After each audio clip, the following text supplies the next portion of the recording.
Hi guys! Alam niyo ba na isa sa pinakamasarap sa feeling kapag kayo ay nasa isang relationship ay ang kapag ginagawa ng partner mo yung mga bagay na ginagawa niya sa'yo nung bago pa lang kayo. So ngayong araw nga guys ay niyaya ako ng aking partner na mag-dinner date.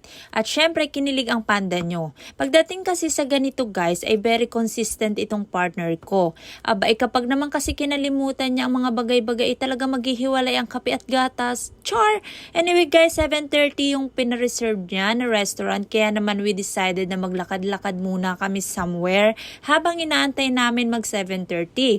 At iyon nga guys, dinala niya ako dito sa Art Museum kung saan talaga naman na nagustuhan ko kasi very relaxing ang lugar and ang dami mo talagang makikita and mabibili sa lugar na ito. Pero hindi naman ako magsha-shopping guys, naglakad-lakad lang kami and enough na yun para makapag-moment kami dalawa. Malapit lang ito sa restaurant na kakainan namin later. Sa mga oras nga na ito guys, ay ang saya ng puso ko. Ang saya ng puso ko, awit! Pero seryoso, sobra kong na-appreciate ang BF ko kapag nararamdaman ko na masaya siya kapag nakikita niya akong masaya. Ano ba yun? Nabulol ako. Alam niyo yung feeling na ramdam mo na yung partner mo is gusto kanyang mapasaya sa kahit na simpleng bagay lamang. And talaga namang na-appreciate ko yun. Hindi ko nga pala dala ang aking mini camera guys. Kaya naman phone lang yung gamit ko sa pagbibideo. Kaya nagbo-voice over din ako ngayon. Dahil kapag CP ang gamit ko sa pagbibideo outside ay nahihiya ako. Mahihiyain kasi ako. Sinungaling. At alam niyo ba na nahihiya din ako guys na mag-voice over kasi nga ang pangit ng boses ko guys, parang panlalaki. But I have no choice. Kaya pagpasensyahan niyo na guys kasi wala na talagang igaganda ang boses na ito. Pagkatapos nga namin ikutin itong museum guys ay lumabas na rin kami para maglakad-lakad pa somewhere at dinala nga kami ng mga paa namin dito sa lugar kung saan naman talagang nakaka-relax din. Malapit lang ito sa may Taipei Arena kung saan naman talagang mai-enjoy mo guys yung view dahil kita mo yung Taipei 101. Tapos sobrang kalma guys nung paligid. Tapos may mga nagtutugtog dito na parang alam mo yung mapapasayaw ka talaga. Sobrang sarap muni-muni guys. Kaya naman talagang in-enjoy namin yung moment na ito na magkasama dito and magmuni-muni. And talaga nga naman guys, alam nyo ba, napasayaw pa kami guys. Isinayaw pa ako ng lolo nyo. May pagka-romantic naman pala guys, tinatago lamang.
At dahil magsa-7 na nga guys, pumunta na kami sa restaurant. At eto na nga guys, tadan!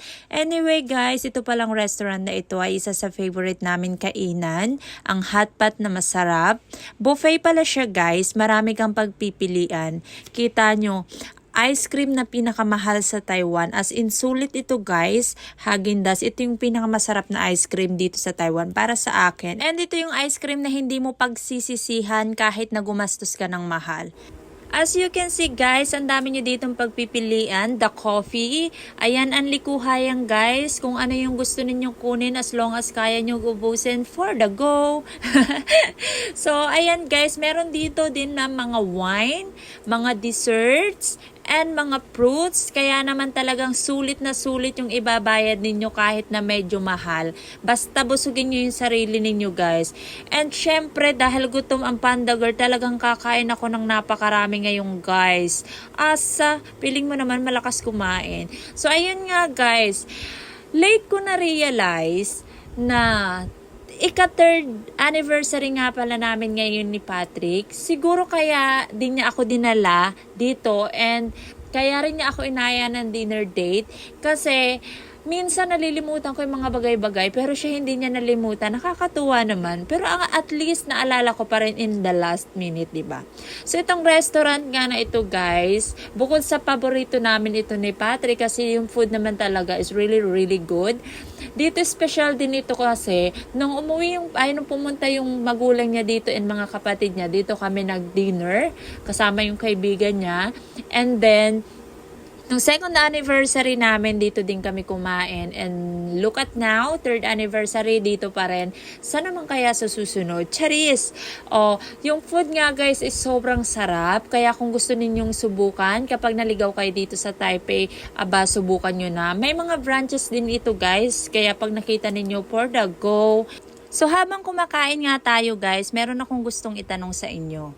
Naniniwala ba kayo guys dun sa mga sinasabi ng karamihan na kapag ang relationship daw tumagal ng taon, ng ilang taon, dyan mo na masasabi na parang nagiging boring na. Nagpe-fade out na yung love, yung hindi na kayo nag-e-effort sa isa't isa, tapos para na lang kayo magtropa. Which is true naman yung guys, talagang nangyayari yan sa relationship. Pero alam nyo kung ano yung maganda sa relationship habang kayo ay tumatagal na magkasama. Doon yung nare-realize na love is not just always about the feelings. And ang relationship ay talagang trinatrabaho.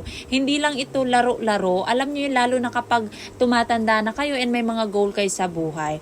Ang advice ko lang sana lagi ninyong tandaan na piliin ninyo yung isa't isa and wag ninyong kalimutan na i-discuss yung mga concerning nyo sa bawat isa. So, yun lang guys. Tapos na kaming kumain and pauwi na kami ngayon. Maraming salamat guys sa pagsama uli sa akin sa panunood ng video ko. Magkita-kita ulit tayo guys sa next video. Sana kung nasan man kayo, you guys are doing well. See you guys next time. Bye!